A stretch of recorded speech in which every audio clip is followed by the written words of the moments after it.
know what they say Ford stands for, don't you? It stands for fix it again, Tony.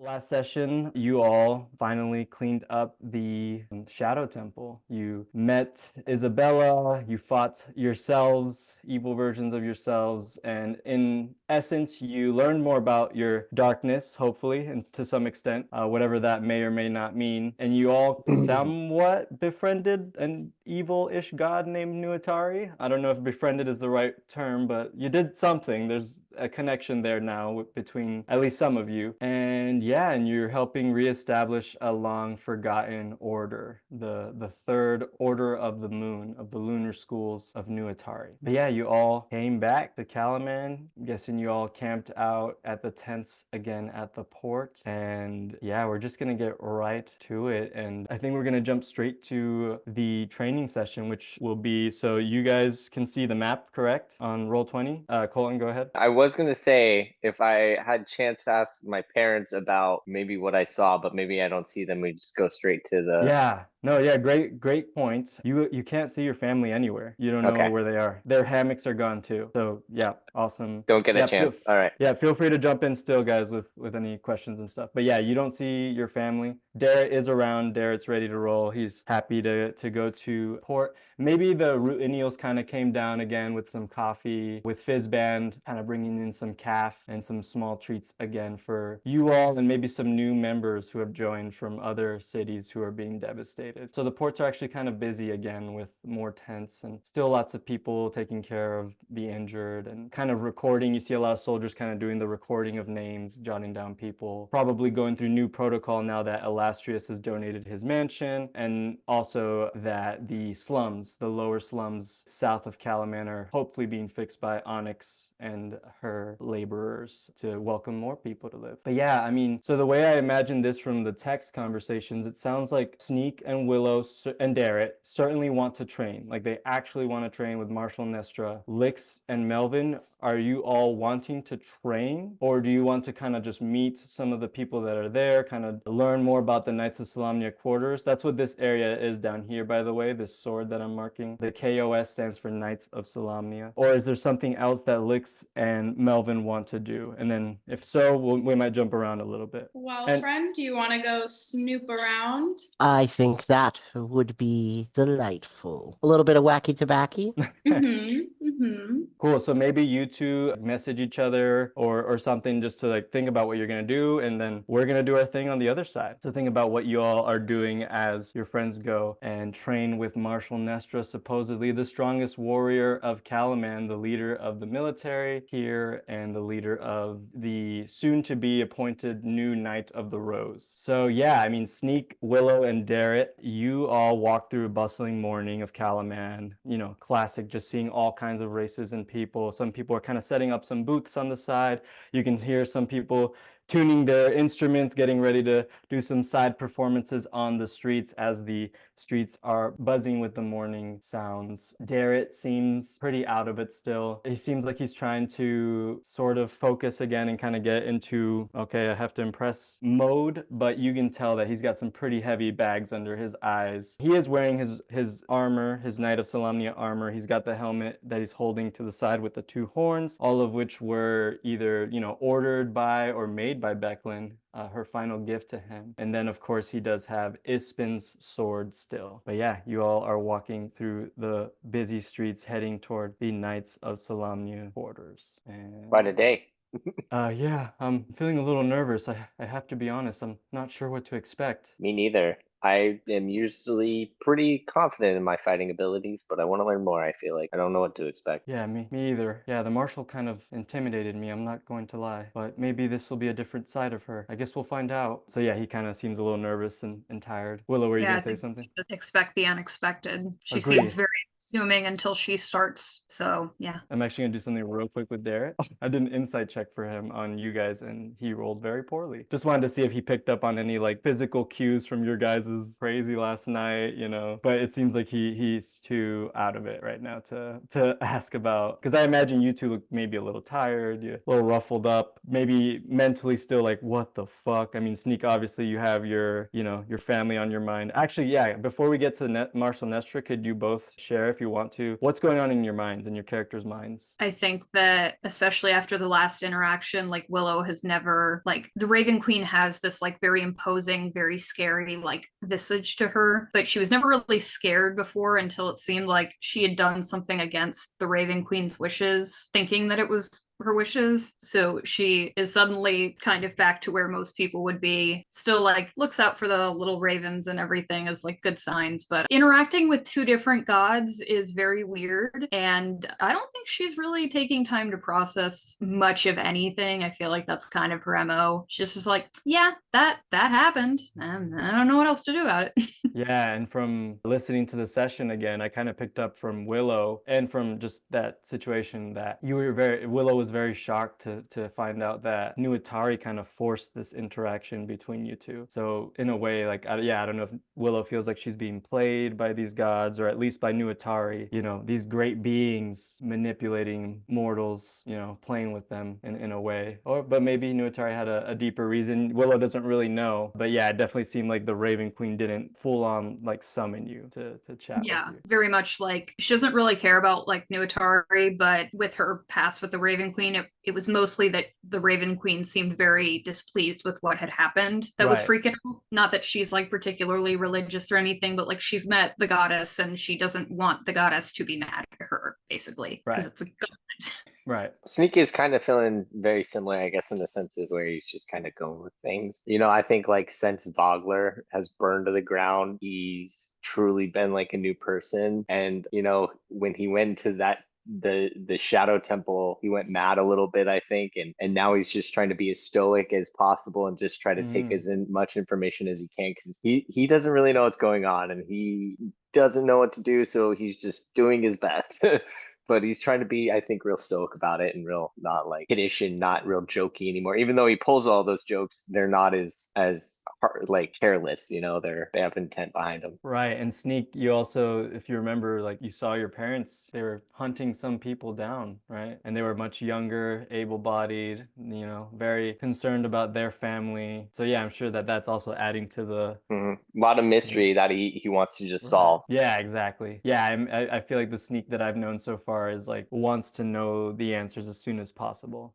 Isn't a fan of the fluff. Correct. Cool. Well, yeah, so you all make it to the Knights of Salamia quarters, and let me see if this song is okay to have in the background. And yeah, you all see, pretty simple. It's kind of like an open white platform at the center of this area. If you've seen like Dragon Ball Z, kind of think of like those platforms where they do tournaments on and fight sometimes. There's some nice columns around, and at the entrance of this kind of open area, it's a pretty open space that people can kind of walk through freely for the most part. There are statues around. Willow, you immediately notice the statues of a bison-headed god everywhere. Kiri Jolith, the god of honor and righteous warfare. So they have cool statues of them, and I will show, if I can get this right, I will share my screen real quick as a reminder of what that looks like. So Kiri Jolith, right? So big bison head fella, and our friends Marshall Nestra and Derek Highwater again, to remind everyone. Marshall Nestra's kind of hands crossed, head down, kind of similar to the High Council, except she's kind of standing at the center of this platform, and I actually have kind of an image of what I'm imagining for this kind of tableau or platform here, this raised area. Forget all the darkness that's here. This is out in the open, so there isn't a closed ceiling here, but you can still imagine maybe some of these columns as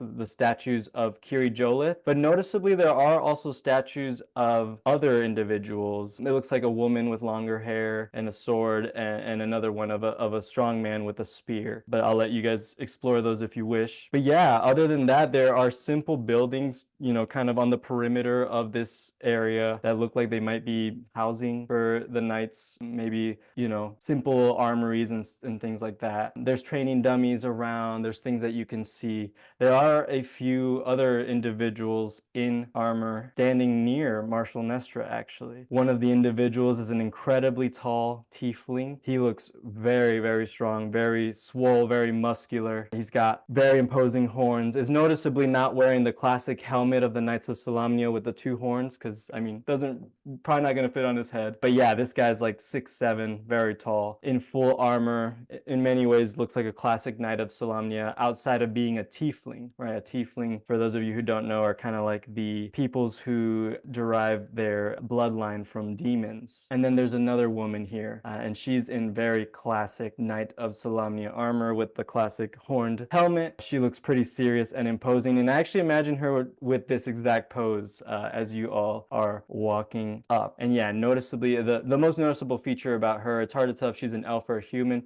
but she does have this scar going along the right side of her face. Almost looks like some kind of horrible burn cut thing. It's a little hard to tell, but it's pretty noticeable and a little alarming. But yeah, Marshal Nestra, our blind supreme military leader of Calaman. She's got both of her swords sheathed.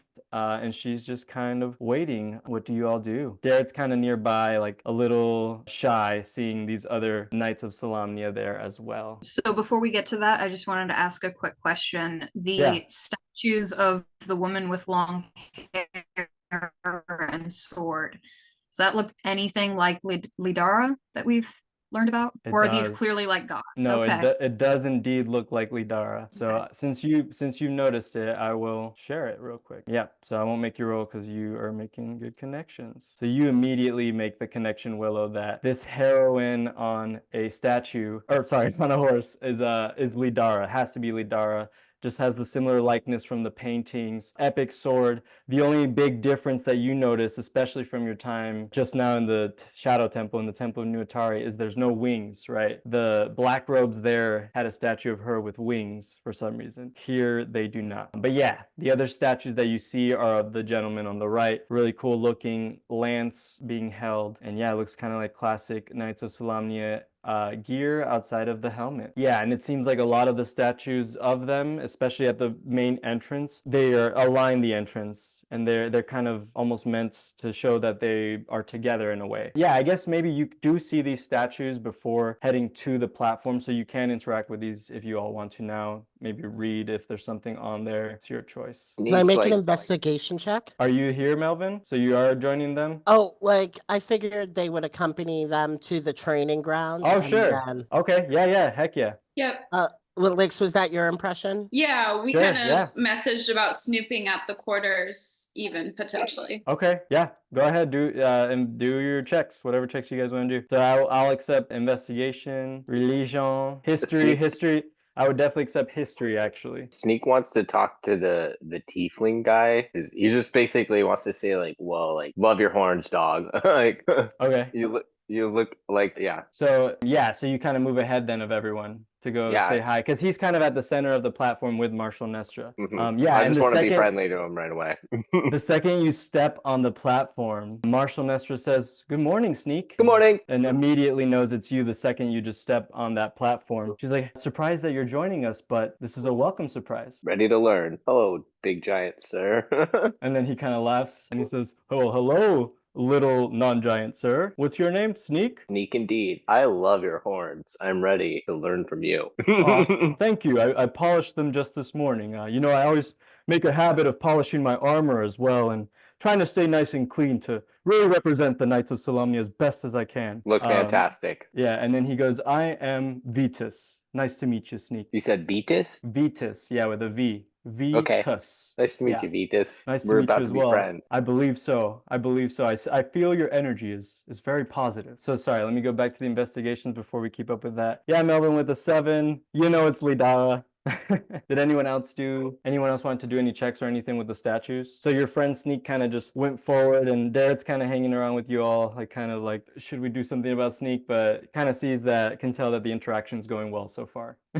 Yeah, no, I'd say that Willow just kind of like clocked that it was Lidara, but kept going, probably not in front of Sneak, being the eager man he is, but would want to immediately go talk to Vestra first, because we can check out the stuff after. Cool. So are Lyx and Melvin, are you heading out now? Is this goodbye for friends, or is there anything else you guys want to do here? Darrett seems pretty drawn to you, Willow, at this point in terms of protection and friendship, and kind of shuffles over and he's like, I don't know what you two are doing, but I gotta go to the training. And then he kind of like looks at you awkwardly as you're staring at him quietly. Is he talking to me? Yeah, to Lyx and Melvin. Back pat. You got this, Sarah. Yeah, Shake it up. you've got this. Oh, thanks. And he's like, kind of keeps backing up and shuffles, maybe a little stumble as he starts running to the platform, kind of showing signs of his like self from the beginning of the campaign again, you know, kind of shedding that shell that he's created since then. And yeah, and he makes it to the platform with you all, with I guess this Sir Vitus, Marshal Nestra, and then Marshal Nestra says, oh, and before you all get there, with her sword still there, Levna just looks at you, Sneak, Darrett, and Willow, and just says, Levna, pleasure to meet you all.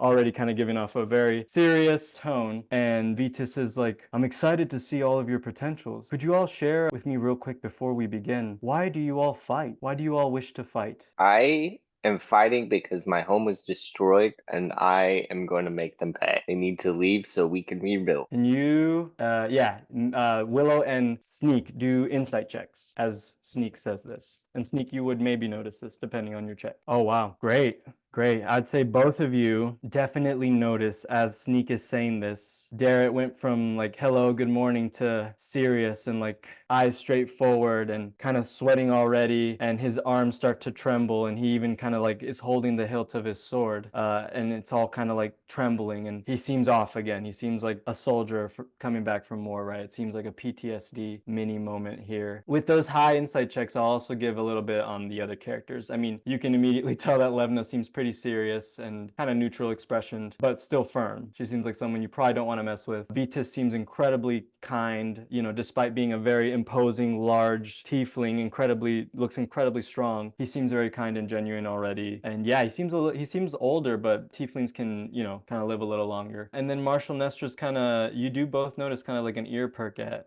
you, Sneak, at you saying this. And then they all kind of look at Willow and Darrett. They don't say anything to what you said, Sneak. Actually, Vitus does say, I see. And then they all look at Willow and Darrett. Why do you both fight? I fought as a means of survival. That's really all I did it for. And now I'm trying to fight for, honestly, I'm not even sure because like a week or two ago, life was a lot simpler and it felt like we were just kind of thrust into this position, but I want to do it. I want to use the fighting for good now that I'm strong enough. And then, yeah, you notice like Vitus kind of nodding his head at that one. And then Darrett finally kind of speaks up in a kind of choked voice. And he says, to save Sir Becklin and to save Vogler. And then Vitus at this, like with your high insight checks, his face went from, you know, nodding and calm to like genuinely concerned. And he's like, Sir Becklin, is she okay? Genuinely, we don't know.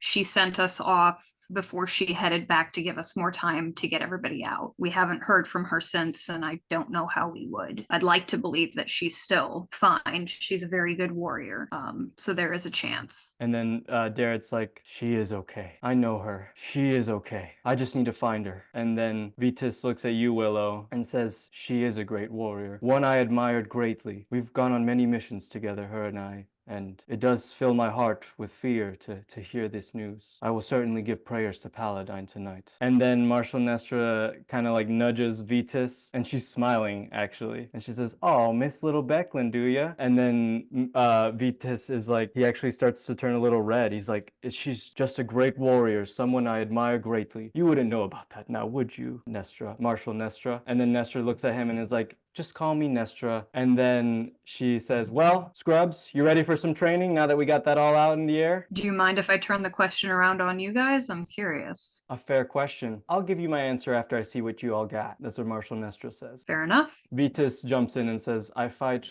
only when I need to, and only when I must. And Levna stays quiet and says, we'll see. She just kind of like is uninterested in answering your question. And she's like, well, can we get on with this? Levna says that. And then Marshal Nestra says, yes, let's. So our first lesson, our first training session will be Willow. You and Darrett will spar. The first to 3 hits wins. Sneak, you and Levna will spar. The first to 3 hits wins the duel. Does that make sense? Obviously, we're not going for direct hits. So think of it as like classic movie, you know, sparring, and right before you stop yourself right before hitting, right? The training. So you will be using your actual weapons that you have. This isn't going to be, you won't be. I was just about to ask if we were going to get dummy weapons or, okay. Nope. So who wants to go first? And Darrett's kind of like shocked that he's paired with you, Willow, to fight and not like one of them. Yeah, no, Willow is also not loving this. She doesn't like the idea of even potentially nicking him or anything. Levna immediately senses this hesitation. It's like, all right, Kender, let's get this over with. And then she gets her sword up and says, let's go. And then Vita says, all right, everyone, let's step back. And all right, actually, let's roll for initiative. And we're just going to theater of the mind this,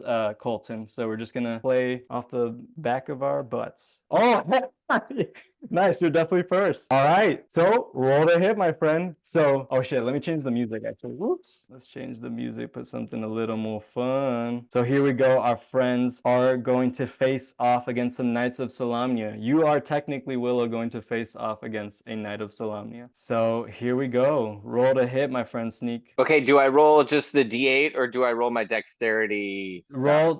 Roll to hit. So we talked about it at the beginning of the session. Oh, fuck. Wait, what's that D? That's your damage. Okay. Yeah, that definitely misses, my friend. Wait, shouldn't it be a +5? I did the wrong one. Okay. Yeah, it didn't add the thing. This is the one with the +5. Okay. So you're using, okay, nice. Alrighty. So you go in to hit with your longsword. And this actually, I hit her with the punch bag, my punching arrows. I just like hit her in the face. I shoot her in the face with a punch arrow. Okay, so you don't use, that's funny. So everyone's ready to kind of do melee. Like everyone kind of seems to be in this mode of melee. So do you kind of like trick her and come out of nowhere with that? Yeah, I just like popped out and it just shoots her in the face. I don't even shoot that far. It's like, pop! It goes flying at her, and all of a sudden she uses her reaction to parry your punching blade down, and then launches herself at you with an attack. So even that 19 with her parry was blocked. But you then respond with an epic duck of yourself, totally dodging. And now roll to hit again. First to 3. Let's go. All right, I'll try the longsword hit. That misses as she easily dodges you, kind of puts you to the side, and then puts her sword right at your neck and says one. And then she steps back. So she's got 1 on you. Now you go. All right. I'm going to do a little side and then try to hit with the dagger. That also misses, my friend. You throw out another weapon. This time she just sides it and swings, and you dodge this next hit too. So she kind of does a stabbing motion at you. I don't know what you do, Sneak, like a funny little like C shape maybe. Yeah, a little dodge roll there. And then you come at her again with an attack. Oh man, not good. Uh-oh, that's a natural 1. So I'm going to make this next hit at advantage. And she definitely gets you as you maybe roll. From your roll, you try to hit her and totally slip. And then she just kind of like points the sword at your face and says 2, and almost looks like she actually does look like she has a smirk on her face from that. And then she steps back and she says, only 1 more, Kender. Let's go. All right. Does anyone before this final section, does anyone from the audience do anything, say anything? Darrett is definitely like, oh God. He looks like he's like, what am I in for? Likewise, I think Melvin might be standing somewhat near the side, and he's got an even more nervous expression than usual. He's watching everything. He's kind of planning and plotting. Sneak, she's fast.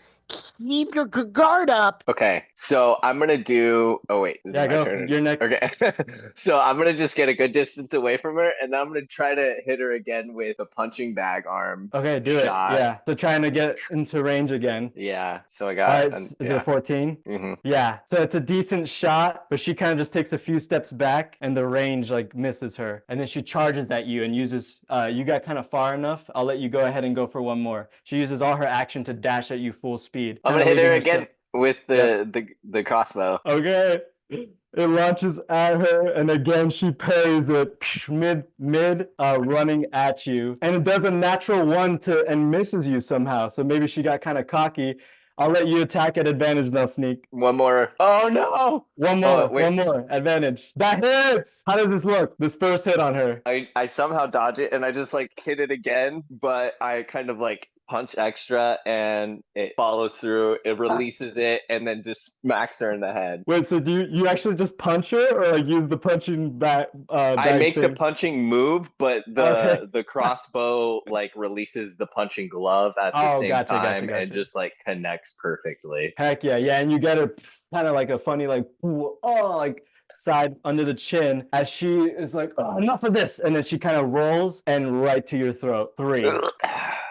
Whatever. But Marshall, Nestra, and Vitas are impressed that you even landed 1 hit on her, actually. They seem pretty good, and Vitas actually gives you a little applause. Well done, well sparred, well fought. That was a lot of fun. I had a good time. And then Levna kind of like puts her sword up and puts it down and looks at the Marshal and says, do you still need me here, Marshal? And then Marshal Nestra's like, why don't you stick around and see what this next one looks like? And then Levna kind of just nods her head and kind of steps out with the audience. And Darrett is not even making eye contact with you as Sneak and Levna walk back to the perimeter. There's actually a small crowd that formed to see Sneak and Levna duel, and there's some people kind of cheering and like, whoa, that's pretty cool. And I'll actually say, pick an NPC, one NPC that you guys have met that would be here. The bird reporter guy. Script? Okay. Script was like flying. He's like, whoa, I gotta check this one out. And he kind of swoops down and he's like, oh, you know, I gotta have some fun too. But he still has his journal as if he's gonna record some notes or something. So yeah, Lyx and Melvin, you definitely notice the wind, the gusts of wind go down as Script's like, oh, the view is much better here for these battles. He's like, hey guys, good to see you. And yeah, he's got his goggles filled with bird shit. He kind of like wipes them out and puts his goggles back on his head as Derek totally focused on in front of him, heading to the center of the arena. So he walks up to the center. I was gonna say, before we actually go in, I'm just gonna lean over to him and whisper, like, don't hold back. She wants to see what we can do. You're not gonna hurt me. Not really. And then he looks at you and says, are you sure? Yeah, even if you do, I can make a few hits. All right. And then he's kind of, his arm is trembling still, actually. All right. And he is ready to roll. As Marshall Nestra says, well, and then I guess roll for initiative. I got a 12. Okay, so Darrett will go first, and we tussle. And Darrett swings at you with a 13, which does miss, right? You have your shield out, right? Yeah, so you can kind of still tell that his hand is trembling, but he goes at you with a, and you kind of block straight with your shield.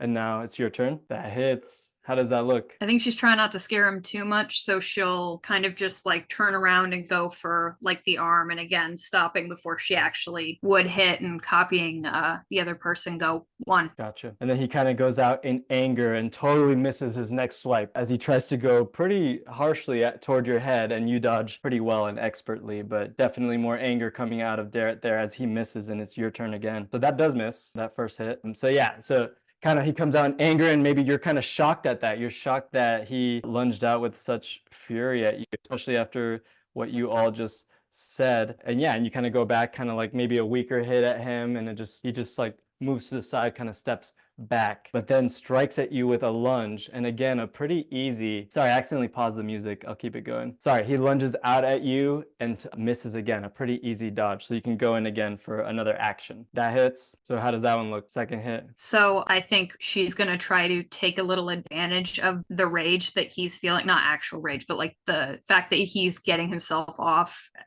track, and just, you know, very similarly like to the arm, because again, she doesn't want to scare him, just gotta focus. Anger is not going to help you here. Again, totally furious, still angry. He does lunge up and stops right in time to have it right at your finger and says 1. So he kind of ignores you completely, still angry, as he finally lands 1 right in front of you. Fair enough. And he kind of takes a step back to get ready for your next attack. All right, you do it here. What does this final hit look like? I think with that one, since he got so close to her face, she's not going to be as okay with that. So she's going to she's actually going to turn the axe sideways and just kind of gently knock him on the shoulder. And go. Okay, so actually, like, yeah, so you were able to like maneuver toward him successfully.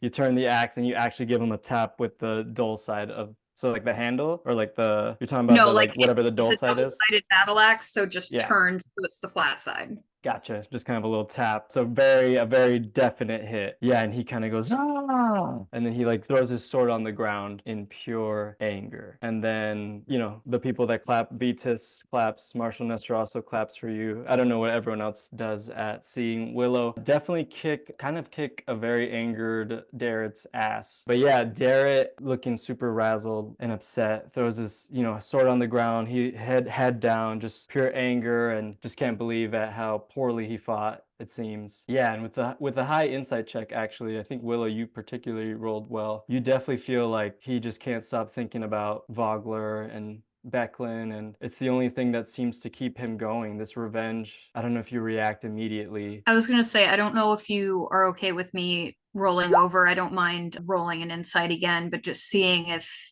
he seems like he would be receptive to me right now, talking to him, or if he just seems like he's too in his own head and angry. He looks pretty angry and in his own head for sure. Okay, then in that case, I think she's just gonna head back over to, not like directly up to Vestra, but close to where Vestra is, and leave him to take a second. Yeah, well, actually, she walks toward you all, and so do Vitus, and Levna kind of lingers a little bit in the background, but she follows, sort of. Sneak, I'm guessing, do you come up? Okay. Yes. Okay, now I have my beef. Okay, Yeah. I'm thinking about it, and I just did that tournament, and I got hit 3 times. However, I hit her in the face with an arrow. I Yeah. used the boxing glove arrow to simulate a real arrow because I cannot stop an arrow in from her face. So how come I don't get 1? You got 1. I got 1? Yeah. So it was okay.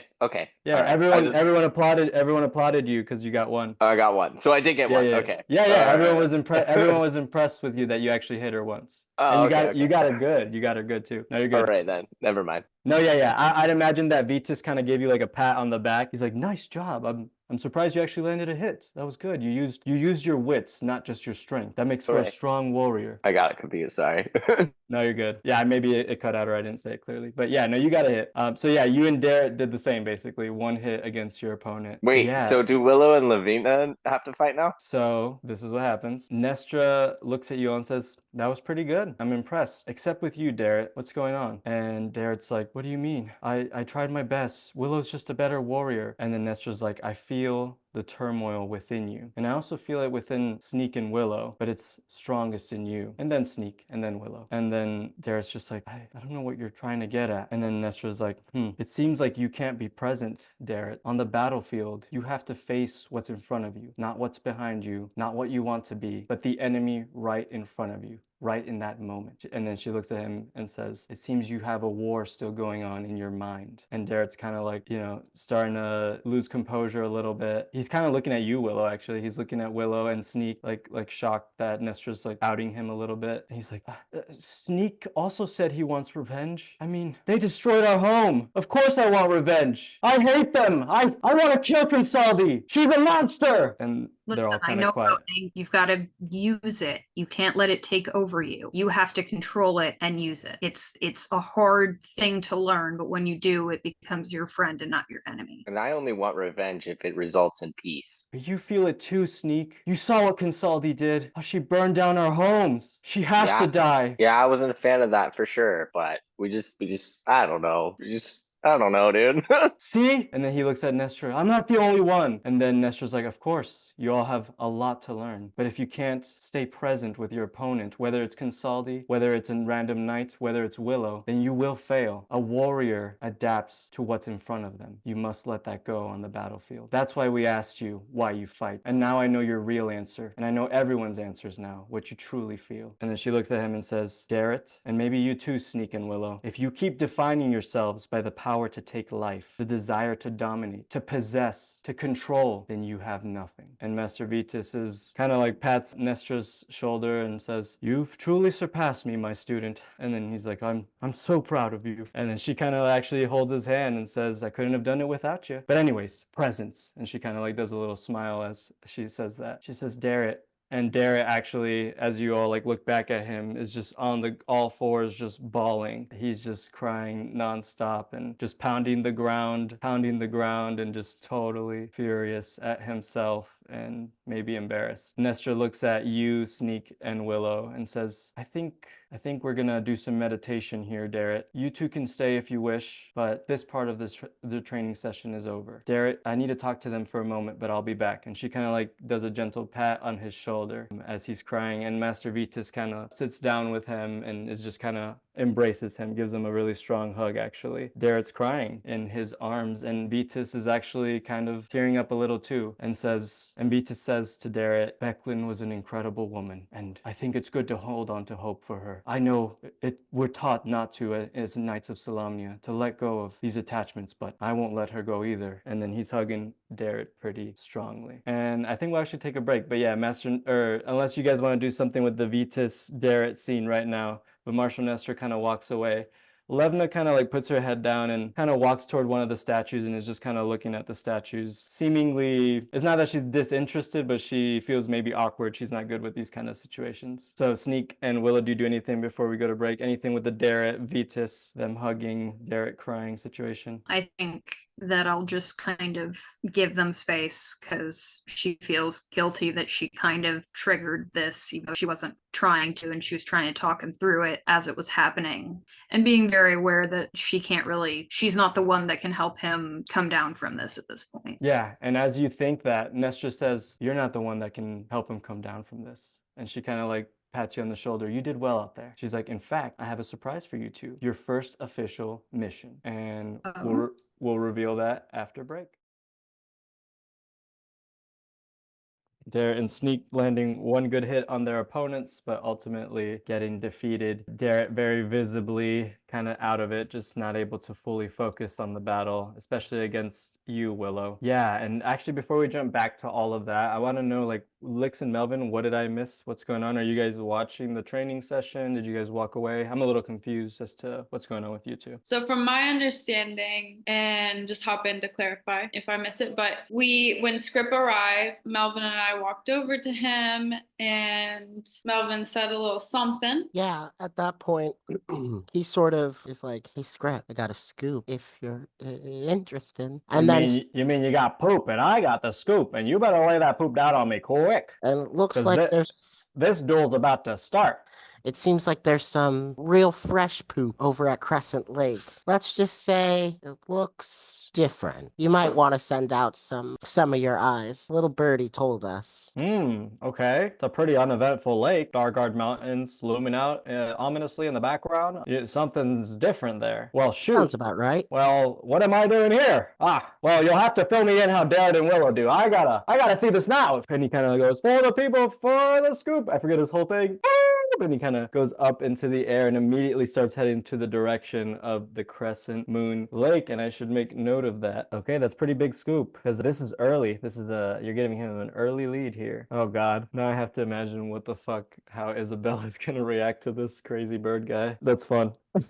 Maybe that can be, to help me remember this moment, this thing that you just did. I'll let it be the vignettes, the character vignettes. Remember the ones I did a few sessions ago? Maybe that can be one of them, is Isabella and Scrip, I guess. Ooh, or maybe I just thought of this. And Abs, I'll defer to you. Should maybe they like cloak it by being like, I mean, I wouldn't go in there to kind of hide out like who Isabella is. The idea is to not so you're thinking to protect a little bit? Yeah, be like, we could even like misinform and be like, not like hard misinform, but you feel me, Abs? Yeah, I think what you said first is like, maybe I wouldn't enter. I don't know. Okay. Little warning. Okay. Yeah, and it's a pretty intimidating temple. So that alone is big scoop and may scare him off regardless. But you guys end with that as well. Okay, cool. And so from there, seems like we saw Sneak's fight. Yeah. And then at the beginning of Willow and Darrett, Lyx was feeling kind of uncomfy, like watching them fight and see Darrett be so like unhinged. And so she kind of little wrapped goodie out and made eyes with Melvin, snuck away. Are you guys still kind of nearby, like maybe at one of the statues or something? Yeah, like almost like I feel like I'm trying to get to the exit area of this fighting arena because it makes me feel uncomfortable, but not quite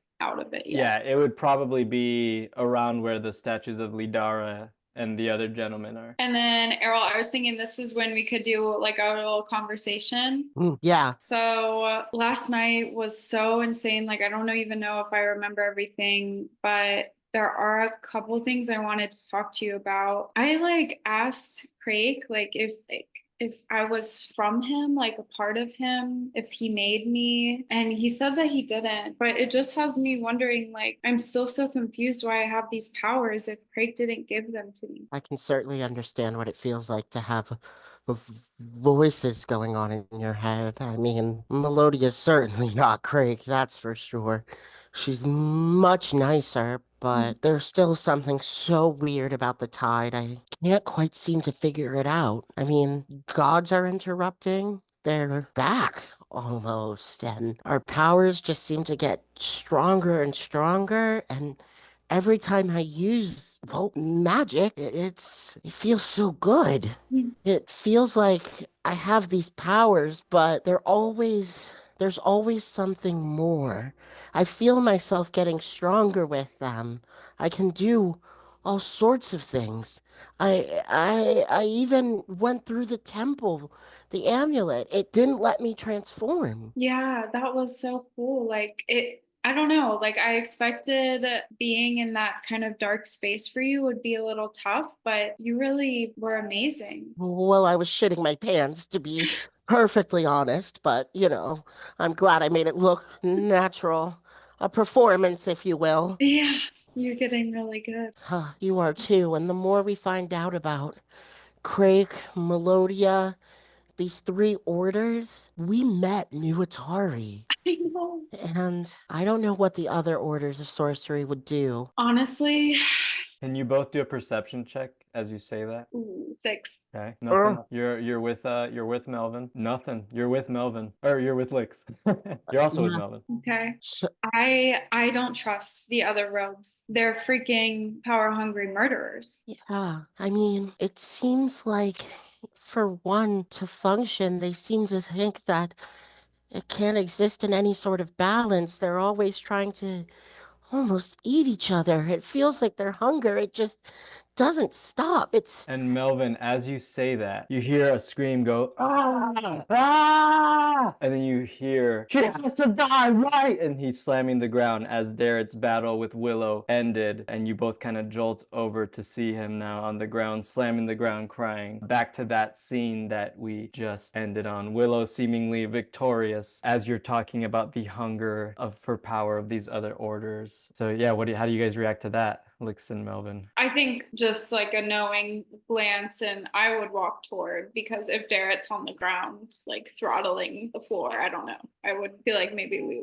we should engage with that. Yeah, so you're kind of far at this point. So as you're walking that way, immediately you see the scene, obviously, with Vitis kind of going down. You don't know what he's saying to Darrett, but he's saying something to him, and he's hugging him closely, very caringly. And eventually, after as you're getting closer and closer, Darrett kind of starts to pick himself up with the help of Vitis, who Vitis is obviously way bigger than him. So yeah, it's almost like Darrett's hugging a giant, essentially. And they hug again, like while standing. And Vitis kind of points at you, Lyx and Melvin, but maybe he's pointing at something past you all. It's hard to tell. And he says something to Darrett, and then Darrett kind of like nods his head, and as he's like wiping away some tears. And then you both also see Nestra pulling away Sneak and Willow chatting about something. So what do you two do now? Basically, you have two choices here. It's so tough to see him so broken almost. There's an anger, and I tell you, I feel it too. I feel so weirdly responsible for Vogler, for the refugees.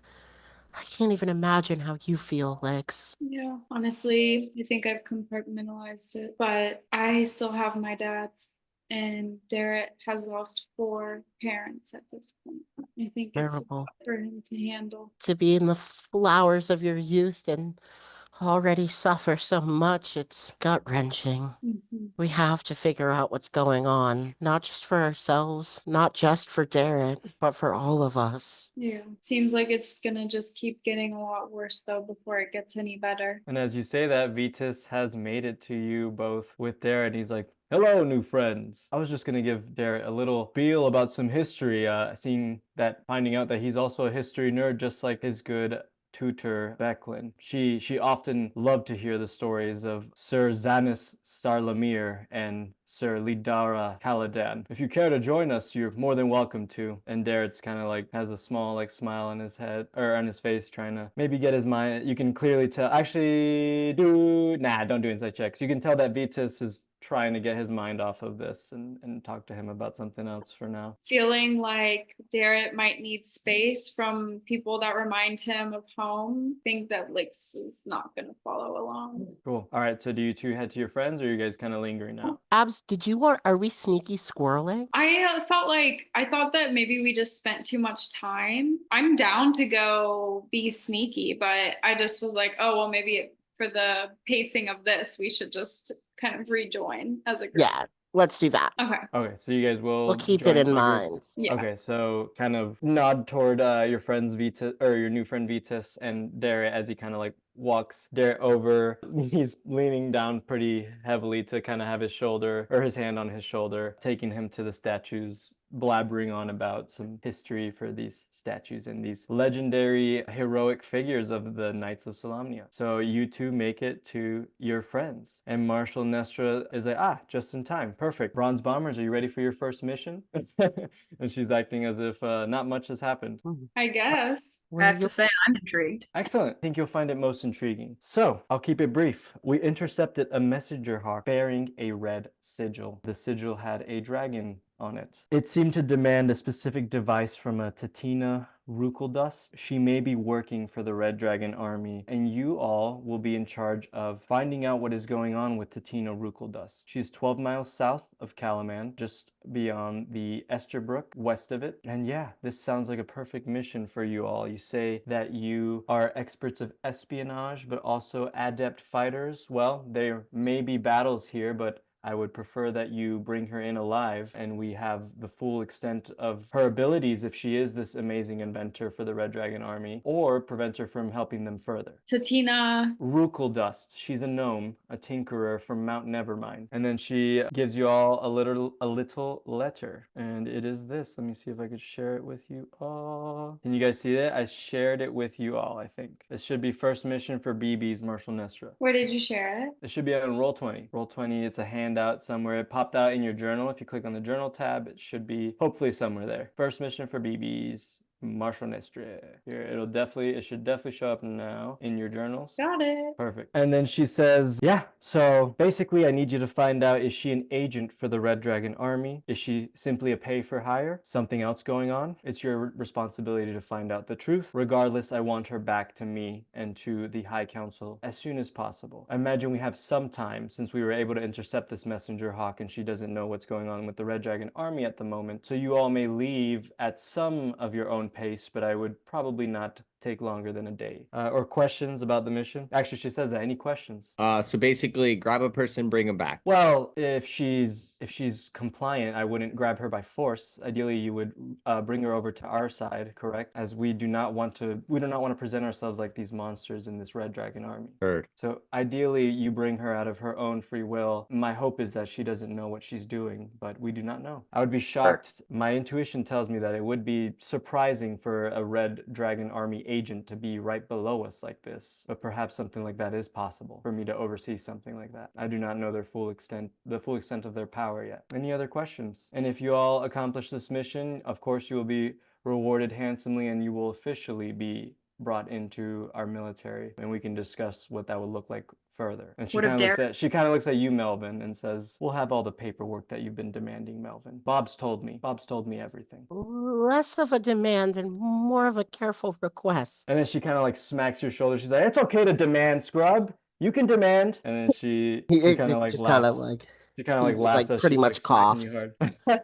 Visibly jolted forward. He's a little guy. Oh, true. Yeah. You and Lyx are high right now. Actually, why don't you and Lyx make constitution checks? Oh, yeah, Melvin, you look, above the influence commercial here. You look deflated. You look like deflated on a chair, Melvin, right now. Just. I got 11. Yeah, you look pretty bad too, but you're holding it together more than Melvin. You definitely, it's so obvious, like, I don't know what the wacky tobacco does in this world. Maybe it is super red eyes, but whatever its like most visible features are, you got them. You both got them. Except Melvin, you are like stuttering, and that's kind of like you kind of got maybe Lyx, or sorry, maybe Sneak, Willow, and Lyx kind of notice like that the Marshal's playing along with you and teasing you right now because she notices how out of it you are. Well, any other questions about this mission? Less so about the mission, but what of Darrett while we're gone? I'm assuming we wouldn't take him with us. He's not Not fit after to that display, unfortunately. Yeah, he's not fit to fight. Were there to be any fights where you're going, he needs to take some time to relax and to face on this demon inside of him. Low key ain't a bomber either, so Hey, I guess I'm just asking who would be, I guess, in charge of him in our stead. I did kind of promise Becklin that we would watch over him, and I want to make sure that he's Myself taken. and yes, he's before. a knight of Solamnia. He has a quarter here. Myself and Sir Vitus will be Okay. more than enough to take care of him. Vitus is one of the most caring people I know. He'll be safe with him. I can see that. And since he worked with Becklin, I feel more than comfortable leaving him in the care of you and him. Yes, Vitus and Becklin, as well as Sir Ispin Greenshield, actually saved Darrett and his family during the Urgothian rebellion. Darrett would not remember Vitus, though, of course. He was too young. And then she says, one last thing. None of you strike me as master inventors or knowledgeable of machinery. I feel like we kind of figure it out. I can make a toy. I'm really Yeah. only used for percussive maintenance. Those answers do not suffice. As such, Lyx, as you so kindly volunteered during our High Council meeting, Levna, you can bring him out. And then she like opens a door and he's like, wow, you guys fought so well. Oh my God, it's great to see you all again. As Than, your friend Than, the Tinkerer gnome, the gnome flinger, Tinkerer gnome, runs out. Levna kind of like was trying to open the door and he like bursts out at you running with a tiny little backpack. And he is, let me show you all Than again just as a reminder. I should have him here. Yeah. Than kind of bursts out of one of the nearby quarters. And actually this is a great pose for him for this moment. Nice. That's him on the right. Than the Tinkerer coming out in his kind of surprisingly clean little like lab outfit, wearing sandals for some reason. Definitely doesn't match, not matching well, but still kind of well kept. His hair is crazy as ever. His glasses maybe a little more disheveled, a little more messed up than they were after, Vogler's attack. But somehow his spunk and his energy is still there in spite of all of that. Than, the little gnome tinkerer, only about 3.5 feet tall, running at you all after all this time. And Nestra is like kind of behind gritted teeth is like, yeah, so this is the inventor you offered to Calaman, like, and he sure is something. And he's like, yeah. Hi, Marshal Nestor. Thank you so much for helping me help you with the gnome flingers. And she's like, right, right. Anyways, so he will be accompanying you basically as some kind of expert to keep track of whatever gibberish Tatina Rukodos talks about regarding the inventions. Than, you have to be on your A game here, and we need you, including the bronze bombers, to know if she's lying about inventions or if any machinery or whatever sounds out of funk to you. She's like, it's not my forte. I obviously can't see any of this shit. You know what I want, right, Than? And then Than's like, yeah. Oh yeah, I got it. I mean, I know a lot about stuff. Yeah, and I worked with Bill Bricks, and he's also really good. Yeah, how is Bill Bricks doing, by the way, Lyx? He's not amazing, but helping to take care of Waylon. He's got something going on. Maybe I'll show you the list of items he gave me and you can help me figure out what he's trying to make. Oh, okay. Yeah, maybe after this mission. Maybe this inventor, if we bring her back. I got briefed up on everything, so I don't know. I don't think you'll make me an honorary bronze bomber, but it sure will feel like that for a little bit at least. Yeah, but I can't fight. That's the only thing. But I do know inventions. I do know machinery. It's gonna be all right, Than, my friend. We're gonna take some deep breaths and it's gonna be good. Great. Well, I don't know when you guys want to head out. I still haven't eaten breakfast, so I can go do that. But yeah, we can go whenever you guys want. And this is me. This is out of character saying like, you guys don't have to go on this mission now at all. You can do other things and then hopefully pick up Than and then head down and do your mission. Okay. What's the time? Are we just trying to get it done real quick, or should we try to gather a few things before we head out? It's a 12-mile hike south, so it'll take time to get there. A little Bright and early. bit before sunset, are we gonna try and sneak up on her? catch her unawares? I could be wrong, but do we have scheduled to go to the art museum tomorrow for a tour? Illustrious, we'll say that, actually, as you say that, a servant comes up, someone that looks kind of like a servant in like garb, and says, "A letter from Sir Illustrious Thorlish Vute." And then she kind of just gives it to, she actually says, "Wait, you are the Bronze Bombers, correct? You fit the descriptions. A kender, a little gnome woman, a dark elf." Well, you have to be. There's not too many dark elves. Here you go. And she kind of gives you the letter, actually, Melvin. She says, "Good day to you all." And she kind of like walks away unless anyone Bye. stops her or says anything. Melvin's Bye, like, thank you. yeah, that's us. So he sort of sets about opening up the letter and, all right, huddle up. What does the letter say? Yeah, and I actually don't have it written, so a little improv here, but imagine very fancy, eloquent writing, very garish, beautiful language and vocabulary, as it's clearly written by Illustrious himself. And it says something along the lines of, "As you all may know, I have donated the mansion to help out the refugees, hopefully including some of the Voglins. So alas, that is taking up much of my time, as some of my artifacts in my home and art pieces are actually going to be donated to the museum as well. I regret to inform you all that our tour at the art museum will take some time more, but I promise that once the exhibits are all running, including with my new stuff, you will be the first in line to receive a personal tour from yours truly, Illustrious Thorlish Vute." And yeah, he has kind of like maybe cute red hat or red beret sigil on it. It's just really fancy parchment. It's overly nice. I mean, it's probably worth a gold, honestly. This paper itself is probably worth at least 1 gold, so you can Keep sell that it. shit. It's vellum. Is vellum like a super fancy? Yeah, it's like paper, but made from like animal Okay. skin. Yeah, it's that. It's the most fancy shit And imaginable. it's written in mummy brown ink. Well, yeah. I yeah. love that color. Super ritzy color. So yeah, there's your update.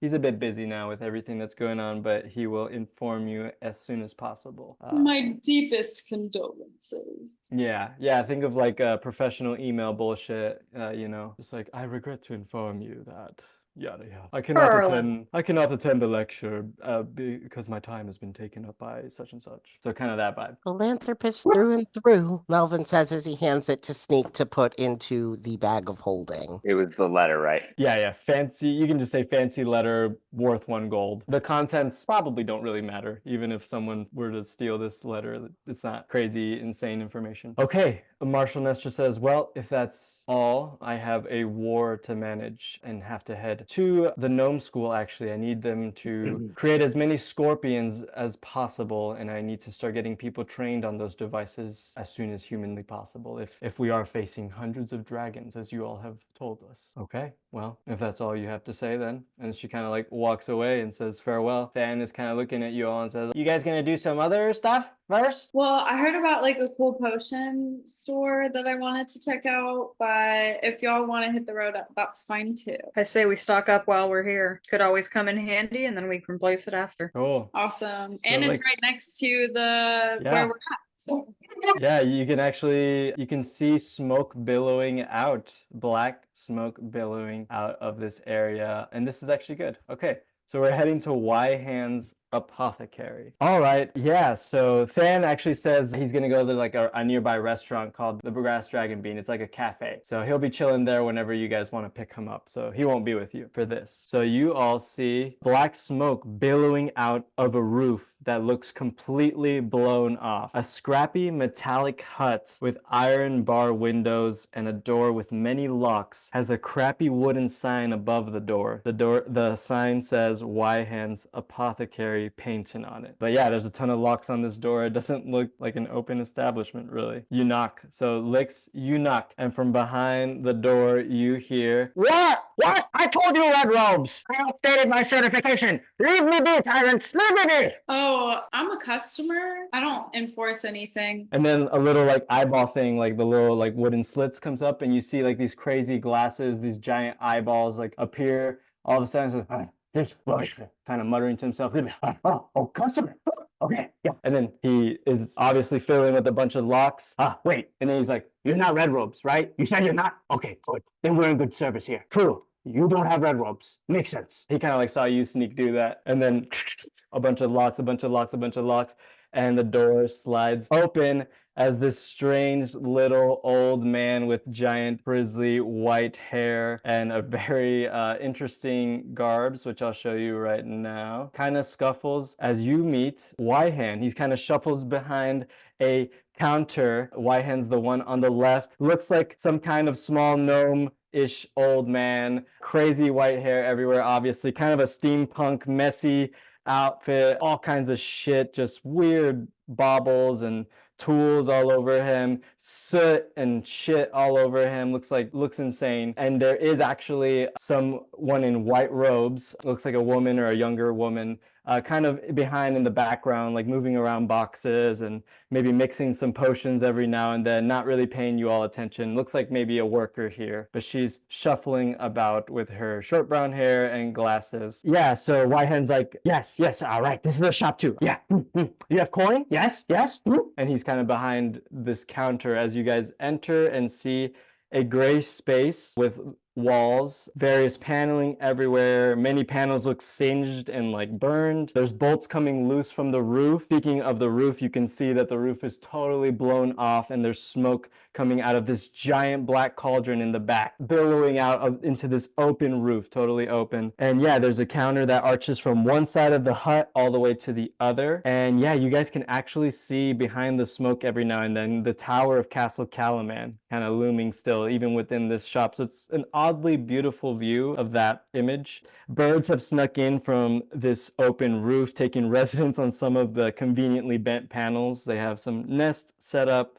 And yeah, there's bird crap, there's soot, there's smoke, there's strange chemicals lining random spots all over the shop. In the background, you see all shapes and sizes of glass flasks with all colors of chemicals. And then yeah, you do see that one giant black cauldron that's billowing the black smoke. And that's what you guys saw from the Knights of Solamnia quarters, this black smoke. And yeah, and then you see the woman that I described, and then Yhan kind of looks at you all and says, yes. He kind of notices that you guys made eye contact with her.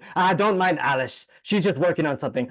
What do you want? Go on and buy. Yes. Do you have like a menu? Yes, and he does indeed have a menu. And so what I'm gonna do is show you the menu, but I'll share it with you all as well. And we're actually gonna take a break soon, but so that you guys can maybe sit on this a little bit on the break. So yeah, he's got the big things I want to point out before we go on break is that he has, I think Melvin shared it, kind of a random collection of spell components, chemicals, animal parts, other weird miscellaneous ingredients that you might think of. So you probably could have gotten your water tank here, Lyx, but you're set for that. He also has a small discount bin of random potions that are vary in price from 10 to 50 gold, depending on Yhan's taste smell test. You have to sign a waiver to purchase this, and then you guys will roll some random dice and you will get a random potion that may or may not have really good effects, really bad effects, or neutral effects. But it's possible that you'll get a very good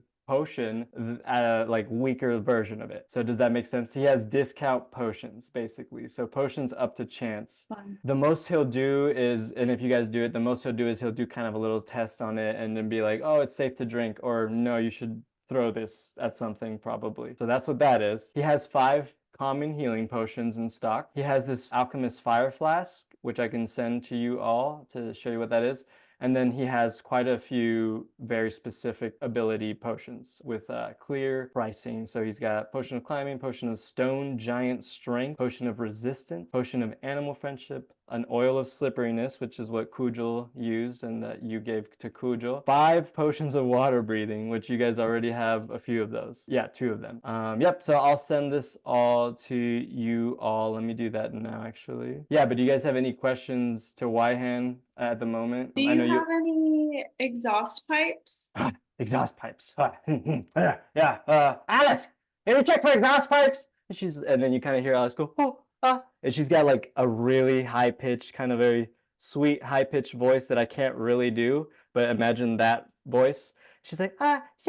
And then she kind of like shuffles over and like is kind of looking through some boxes. And she's like, hey, will this do? And she kind of shows you a weird, shitty exhaust pipe looking thing. It looks like it looks a little burned, a little singed, but it looks functional. You have 2 of those? Is it okay if they're different types, models? It's Probably. like almost the same thing, but probably a different maker. Yeah, that's fine. And then Wirehand's like, I'll come up with the price at the end when you guys get everything, but I'll leave it here. Yeah, I'll give you a good deal. Anything else before we go on break? Yeah, quick question. Hole in the roof.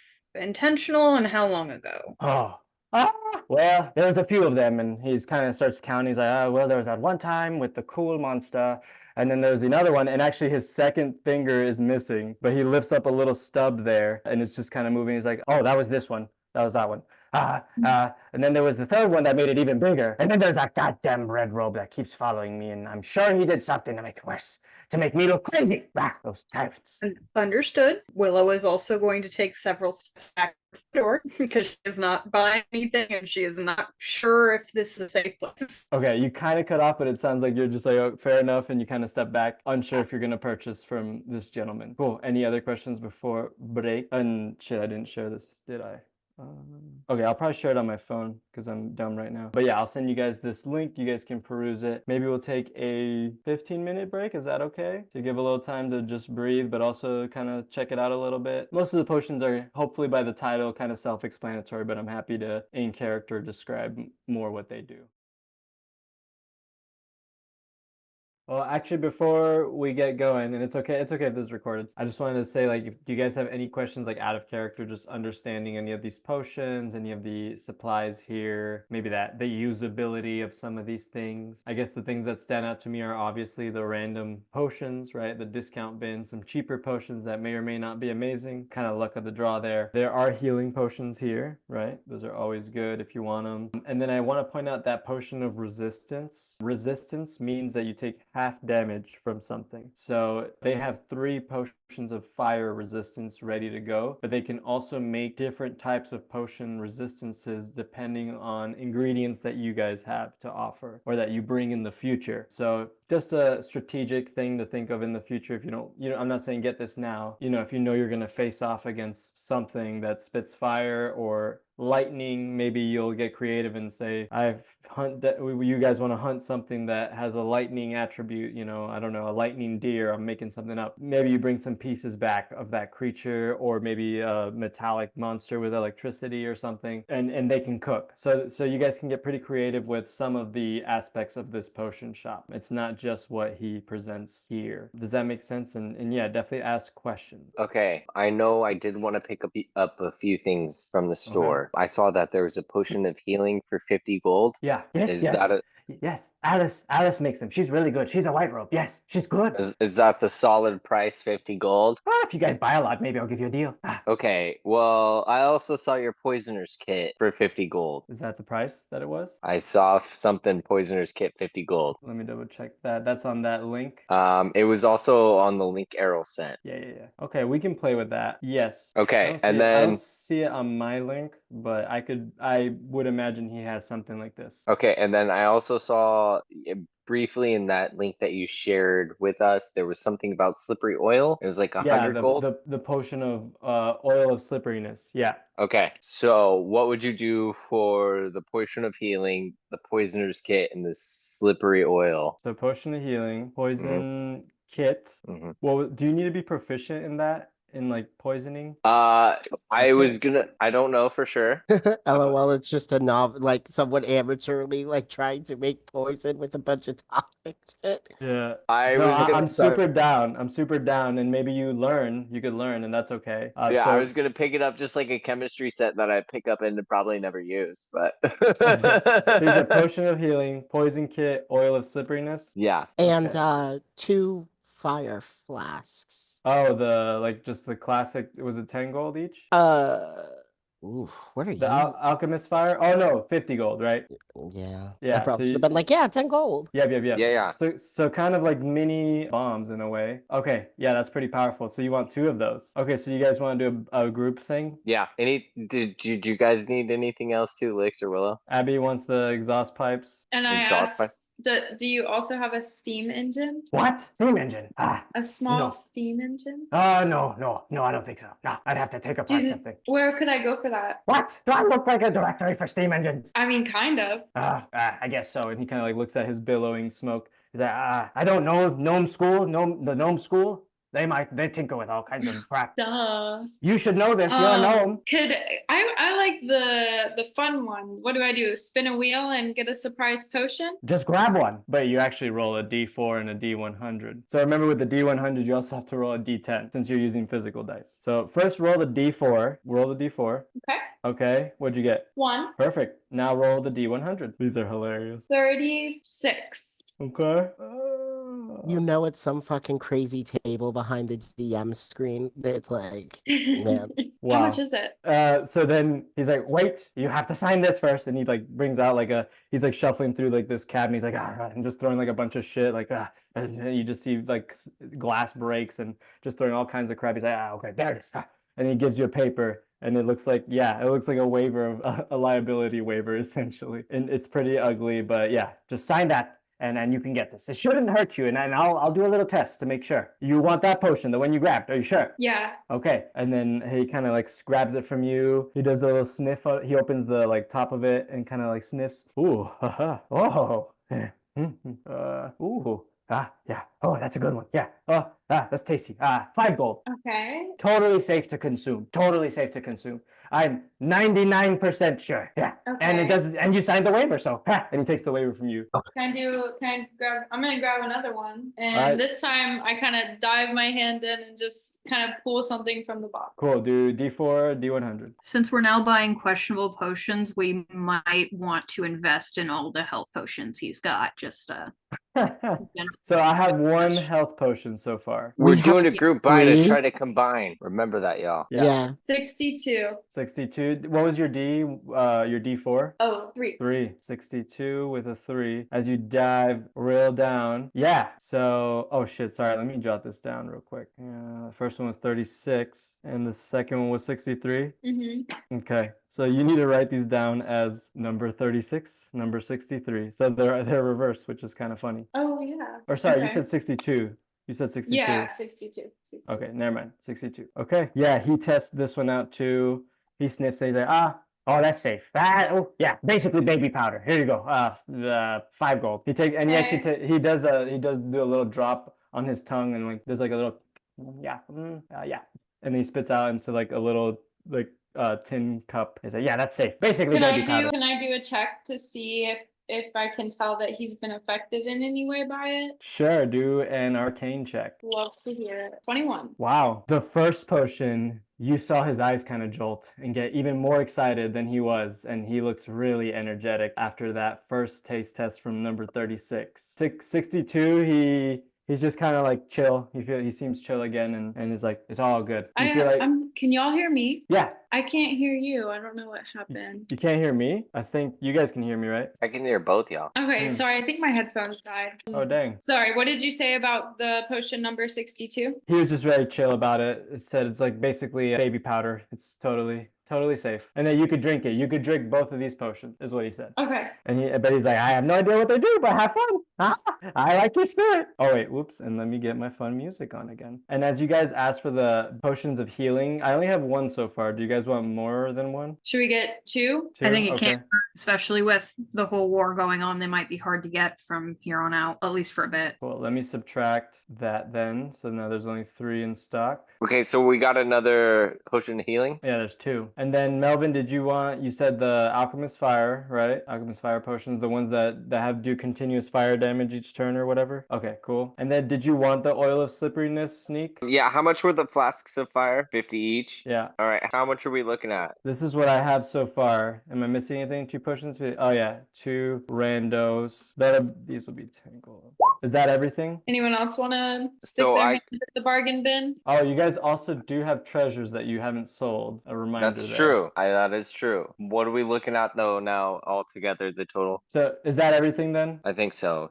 2 potions of healing, poisoner kit, slippery oil, 2 exhaust pipes, 2 random potions at 5 gold, 2 flasks of fire. Yeah, so then he goes, okay, carry the 1, 2, 3, and move the round over there. And he's kind of like muttering to himself. He's like, okay, I'll give you a good deal since the little gnome, yes, she's gonna have some fun. Ooh, you got Tell me what happens when you drink those potions. 300 gold for all of it. A great deal. Sold. Fucking sold. That's such a It's solid deal. Yeah, it's a really Wait. good deal. Do we want to push it out of character? Ooh. That's he literally heard threw in those 2 flasks of the fire. He's crazy and he's already giving us a deal. We go with it.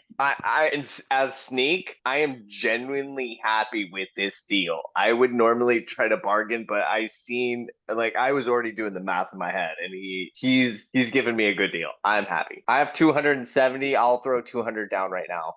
I put 162 into the pot. What? So just do It's one. only 300. Yeah, we got. So just Sneak's doing 200. I need a good chunk 100. of this. Yeah, so I'm cool with losing 200 because I can gain it fast, and I'm a Kender, you know.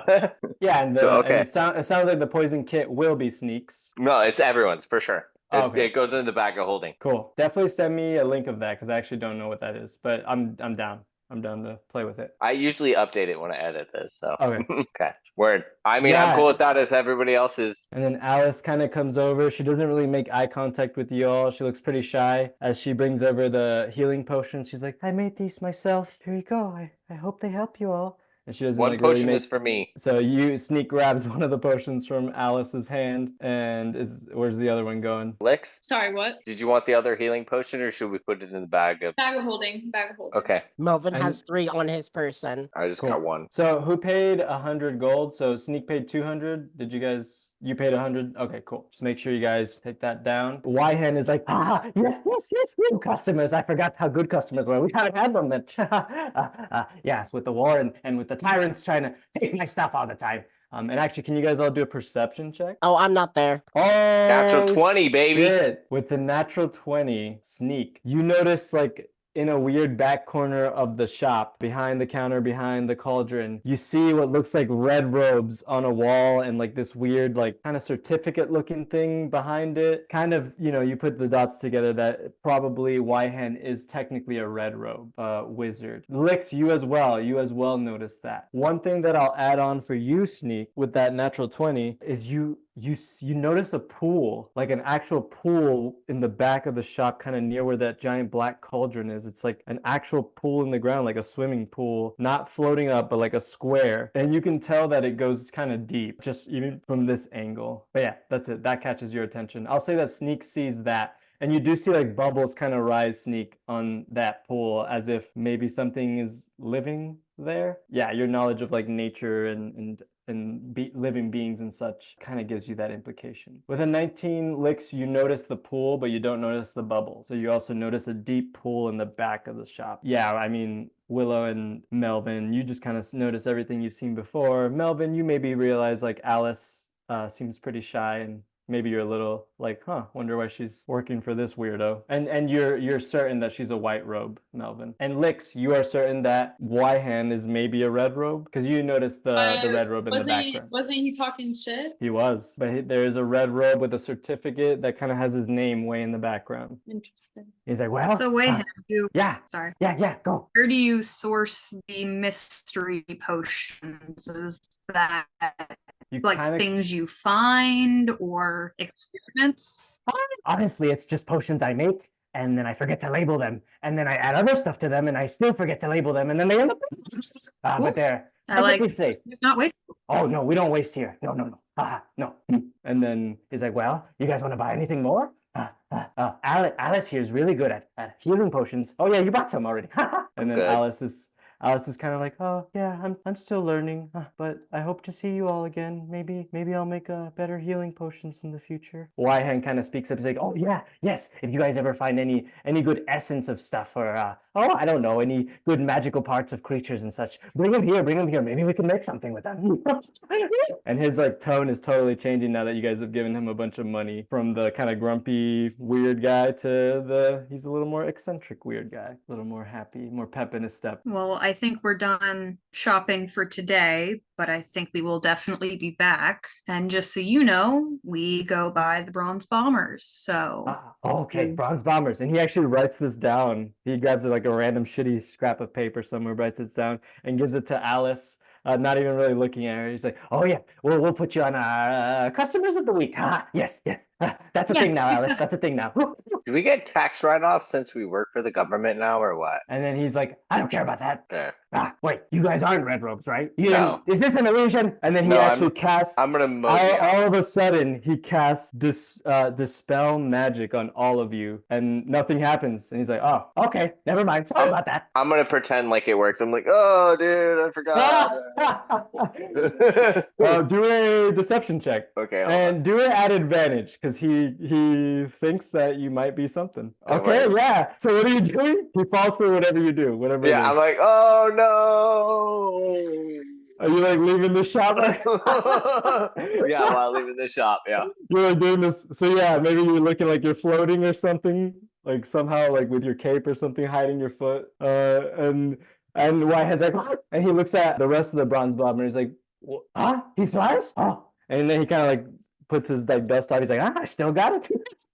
And then he grabs a random potion from the discount bin and kind of like starts sniffing it too. And he's like, and takes a little sip and he's like, well, that was pretty good too. Well, That's a man after my own heart. Let's go. Come on, guys. Nice meeting you. Alice kind of in the background, like has her hand up and doesn't really say anything, but she's shyfully waving. And he's like, yes, please come back and bring me a coin. Alrighty, so you all head out. So, oh yeah, and remember, every shop you visit, we don't always have to do a roleplay thing unless you want to. And you know, as you saw, there are things going on with all these shopkeepers. They're people too. There may be quests, there may be things that you can do with them too. So unless you specifically want to explore that, you guys can always buy stuff out of character or out of session 2 and say that, hey, I visit blah blah blah and whatever. Okay, I have a random question for you, Cristian. Yeah. What were you pricing those exhaust pipes at? He basically threw them in for free. Oh, okay. Because what I had was 2 potions at 100 or 100 gold, so 50 gold to 100. Yep. Poisoner's kit 50, the slippery oil 100, so there's 250, and then 2 exhaust pipes at 25. I marked them at 25, so Okay. there's 300, and Yeah. then 2 random potions for 5, so 310, and then 2 flasks to at 100 together, so it's like 410, right? Yeah, you gave a good And deal. we did 300. That's He's, a solid deal. Yeah, each of my shopkeepers has a different, and I have you figured it out, you caught it. Each of my shopkeepers deals with money differently. So if the more you buy from him in one time, the bigger the deal he'll give you. That was cool. Yeah. All right. Yep. That's kind Anyways. of why I added the random potions for him too, because that adds to the bulk and it's a little cheaper. That was fun. All right. Anyways, let's So yeah, continue you guys on. met. I'm happy you guys met Wyhan. You guys are Wyhan, exploring. You're exploring Calaman more, which is awesome. All right, where to next? It's honestly still pretty early in the morning, maybe like 10 a.m. ish. I was wondering if we want to go find a place to sell our kind of jewels and things that we got before we head out on the adventure. See, I was thinking maybe we could scout ahead and post up and make a plan before we hit the adventure. Melvin kind of rejoins the group. Sorry about that. And he says, well, what if we go to the market and sell our things? And then once we have our coin and all our supplies, we'll make a plan and depart. What if we sent somebody for recon? What if we sent a team for recon and a team to sell things? If we could rely, I don't know. Let's just go with you. Yeah, we'll just go with you and sell things. Yeah. It sounds like you're ready to roll, Sneak. I mean, if you want to, at least you could go do the first mile and then we could meet you there. I don't know. That's a good idea. Maybe I'll just peek out ahead and see if I can trail out a path or something before. We can definitely do this actually, but real quick, can everyone but Melvin do an insight check? Funny. 10. Oh, yeah, I mean, Lyx, you kind of noticed that Melvin left the shop earlier. That something kind of frazzled him in the potion shop. Maybe you heard him say that I gotta get some air. I'll be outside getting some air. But you're not too sure if anything else is going on with him. Kind of focused on the mission. Okay, so sorry. So Sneak, you want to move ahead while you guys sell? Is that what I'm hearing? I think I know my insight wasn't good, but I think maybe it would be a good idea to maybe break off from the crew just a little bit to just maybe shit, do I even know where I'm going? Do I know where her like location is? Yeah, 12 so miles. Yep, go ahead. Yeah, it's 12 miles south. So it's actually heading into the Calaman Forest again. So where you guys have gone before. But yeah, I believe it's like southeast of Calaman, just 12 miles. It's beyond this like river called the Ester Brook. or this brook, sorry, not river, this brook called the Esterbrook. Hmm. Where the heck did my, and you could see it if you see the map I have up, you can I do. see the arrow pointing down says like to a bunch of stuff, to Forest, to Crescent Moon Lake, to Esker Brook, Eswild, and eventually the Dargard Mountains. So it's all kind of in that region heading south. Okay. You would be going, the Crescent Moon Lake was more just straight south. This one's more like southeast. So it is a different area. Okay, I think what I would like to do is head to that direction, try to scout, but not make any moves. I'm trying not to get noticed until I get How a far do you rifle. want to go? So it's 12 miles. I want to go 10 or 11 miles. Oh shit, so pretty far. I want to go close. Okay. So I can That's get cool. as much visual as possible, but I'm not going to make a move. I'm just straight recon until I know my friends are back, know what they got and acquired. Yeah. And then, Perfect. yeah. Cool. Okay. Who's picking up Than, or are you guys gonna pick him up? So what I'm thinking I'll do is actually that you guys can sell stuff out of session. You guys can tell me where you think you're going out of session, and we'll end with this sneak thing if he's gonna leave and go that far. Does that sound good? Unless you guys know exactly where you're selling stuff now. Yeah, and unless you don't want me to go, I also Or will stay. you're gonna stop sneak. You could hit a lick. We could hit a lick real quick. Sell the stuff. Busk some music real quick. Sneak whatever Sneak seems to find in the market as a kinder. Then we take all our gold, go back to the tavern, and then we head out and say we meet homeboy Than there at the tavern. Okay, so maybe you tell Than that you'll meet there. So you don't want sneak. Melvin, you're suggesting that It's just an option. What if instead, when we get to like 10 miles out, you go do recon on the town and we'll stay hidden in the forest? Wait. We go out 10 miles and then I'll go back to the town? I was kind of So like there is no what Errol town. was suggesting. I didn't explain this well. She actually lives out in a house on her own. Oh. Yeah. There is a town near there, but she's not a part of that town. I see. Well, I guess I'll just stay close. And whatever they want me to do. I was gonna try to peep out game, who's coming in and out. Yeah. But okay. I'll follow them. Whatever. So if I'm hearing it right for the future, you guys want to sell / try and get more money somehow by performances or stealing, and then meet at the tavern, and then from there go. Cool. All right, what are you trying to sell? We can end on this. Let's sell the obsidian, the sort of jewels maybe, and the shiny opal. Okay. Where are you guys trying to sell this? The silverware set. Is there like a jewelry or gem shop by the art museum? Because kind of like that miscellaneous massive market. Yeah, so Lyx, you would remember a very fancy jeweler in the inner ring, actually, near the Castle Calaman itself, the rich ring, the rich district of Calaman. Very overpriced jewelry and gems, and you're unsure if it's a place where you can sell stuff, but you know that place exists. And then, yeah, of course, Melvin, you know the city market. The massive tent market is always an option to try and sell wares. Group vote. Raise your hand if you want to go to the fancy shop, okay? Raise your hand if you want to go to the city market to sell our shit. Okay. Okay. All right. So yeah, you guys make it to the city market, bustling place, tents everywhere, people shouting, all kinds of deals. You can hear music. Dogs running around, kids running around, just a big old jamboree of folks. How are you gonna sell? Who are you selling to? I got a few things. You trying to get them or what? You just saying this to like random passerbys? Yeah. Okay, let's see how they react. You trying to buy some shit? Yeah, one of them is like, oh, yeah, gross, and kind of like keeps going. But another one's like, ooh, what do you got? Yeah, it's just some weird looking elf, light brown skin, long ponytail. I got a crowbar or silverware set. What? Let me see that silverware set. Yeah, check it out, man. It's mysterious. All right, how much? $125. Oh, hell no. And then he kind of like walks away. No, wait. 85. No, that's too much, man. It's just plates. Come on, bro. No, it's silver. Man, do you see my clothes? I can't afford that. Bro, you can hunt this shit down. You can kill werewolves and shit, man. It's silver. So Sneak's kind of following this guy. What do you guys do? Well, seeing that that's probably not going to go anywhere, and seeing that we're not going to be in town long enough that a job will make much, like, you want to use some of your talents to get us some money? Maybe busk a little? Melvin sort of like thinks about it. He's like, we probably could use some money before we head out. Lyx, how about you keep trying to sell stuff and I'll put a hat down or something. And we'll hawk our shit that way. Okay, sounds good. I guess I I'll love put out, this so much. This is so fun. we'll put out a bedroll so that we have like a spread, and we'll find a corner of a marketplace, maybe something that's on like the corner we can see left and right against a wall or something, some sort of stone market. I don't know. So we'll put out our shit that we're trying to sell. So we're doing a stoop sale? Yeah. Okay. He's gonna mosey on back and prepare to start thievery. So, okay, sorry. So what I'm getting is that you guys want to set up like a little mini impromptu booth on the street market to try and sell some shit, like just classic street vendor shit. Trying to get the tourists. That's why I'm dying laughing. Like the sneak thing and also this, like I did not expect this to be how you guys are gonna try to sell, but this is great. And then Sneak's gonna try and rob, I guess.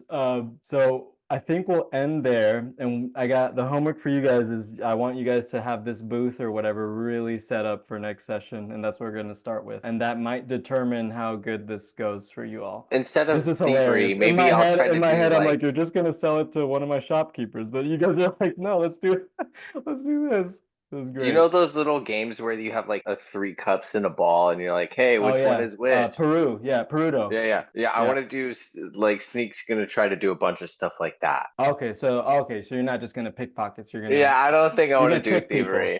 I'm gonna trick people. Yeah. Okay. The Cool. bronze bombers are literally hustling in the market. I live for it. So think of what that'll look like too, Sneak, for the next session. Maybe you'll pretend like you're not part of the bronze bombers, but you'll be nearby. Great. This is awesome. So yeah, think of your booth, guys. This is all you. And yeah, we'll see how good that goes. And then I guess we'll go on a mission or yeah, whatever you guys want. It's pretty open. Hilarious. Oh my God. Thank you. That was funny.